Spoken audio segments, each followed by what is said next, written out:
The Tale of Peter Rabbit by Beatrix Potter. Once upon a time, there were 4 little rabbits, and their names were Flopsy, Mopsy, Cottontail, and Peter. They lived with their mother in a sandbank underneath the root of a very big fir tree. "Now, my dears," said old Mrs. Rabbit one morning, "you may go into the fields or down the lane, but don't go into Mr. McGregor's garden. Your father had an accident there. He was put in a pie by Mrs. McGregor. Now run along and don't get into mischief. I'm going out." Then old Mrs. Rabbit took a basket and her umbrella and went through the woods to the baker's. She bought a loaf of brown bread and 5 currant buns. Flopsy, Mopsy, and Cottontail, who were good little bunnies, went down the lane to gather blackberries.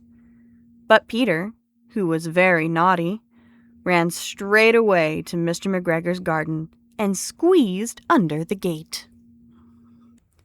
First he ate some lettuces and some French beans, and then he ate some radishes, and then, feeling rather sick, he went to look for some parsley. But around the end of a cucumber frame, whom should he meet but Mr. McGregor? Mr. McGregor was on his hands and knees planting out young cabbages. But he jumped up and ran after Peter, waving a rake and calling out, "Stop, thief!" Peter was most dreadfully frightened. He rushed all over the garden, for he had forgotten the way back to the gate. He lost one of his shoes among the cabbages, and the other shoe amongst the potatoes. After losing them, he ran on 4 legs, and went faster, so much that I think he might have gotten away altogether, if he had not unfortunately run into a gooseberry net, and got caught by the large buttons on his jacket. It was a blue jacket with brass buttons, quite new. Peter gave himself up for lost, and shed big tears. But his sobs were overheard by some friendly sparrows, who flew to him in great excitement, and implored him to exert himself. Mr. McGregor came up with a sieve, which he intended to pop on top of Peter.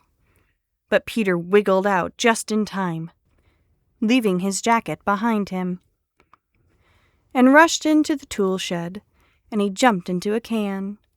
It would have been a beautiful thing to hide in, if it had not had so much water in it. Mr. McGregor was quite sure that Peter was somewhere in the tool shed, perhaps hidden underneath a flower pot. He began to turn them over carefully, looking under each. Presently, Peter sneezed. "Kertashoo!" Mr. McGregor was after him in no time, and tried to put his foot upon Peter, who jumped out of a window, unsetting 3 plants. The window was too small for Mr. McGregor, and he was tired of running after Peter. He went back to his work. Peter sat down to rest. He was out of breath and trembling with fright, and he had not the least idea which way to go. Also, he was very damp with sitting in that can. After a time, he began to wander about, going lippity-lippity, not very fast, and looking all around. He found a door in a wall, but it was locked, and there was no room for a fat little rabbit to squeeze underneath. An old mouse was running in and out over the stone doorstep, carrying peas and beans to her family in the wood. Peter asked her the way to the gate, but she had such a large pea in her mouth that she could not answer. She only shook her head at him. Peter began to cry. Then he tried to find his way straight across the garden, but he became more and more puzzled. Presently, he came to a pond where Mr. McGregor filled his water cans. A white cat was staring at some goldfish. She sat very, very still, but now and then the tip of her tail twitched as if it were alive. Peter thought it best to go away without speaking to her. He had heard about cats from his cousin, little Benjamin Bunny. He went back towards the tool shed, but suddenly, quite close to him, he heard the noise of a hoe. Scritch! Scratch! Scratch! Scritch! Peter scuttered underneath the bushes. But presently, as nothing happened, he came out and climbed up on a wheelbarrow and peeped over. The first thing he saw was Mr. McGregor hoeing onions. His back was turned towards Peter, and beyond him was the gate. Peter got down very quietly off the wheelbarrow and started running as fast as he could go, along a straight walk behind some black currant bushes. Mr. McGregor caught sight of him at the corner, but Peter did not care.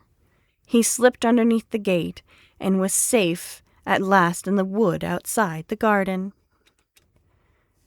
Mr. McGregor hung up the little jacket and shoes for a scarecrow to frighten the blackbirds.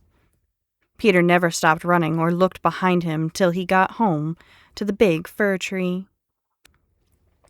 He was so tired that he flopped down upon the nice, soft sand on the floor of the rabbit hole and shut his eyes. His mother was busy cooking. She wondered what he had done with his clothes. It was the second little jacket and pair of shoes that Peter had lost in a fortnight. I'm sorry to say that Peter was not very well during the evening. His mother put him to bed and made some camomile tea, and she gave a dose of it to Peter, 1 tablespoonful to be taken at bedtime. But Flopsy, Mopsy, and Cottontail had bread and milk and blackberries for supper. The end.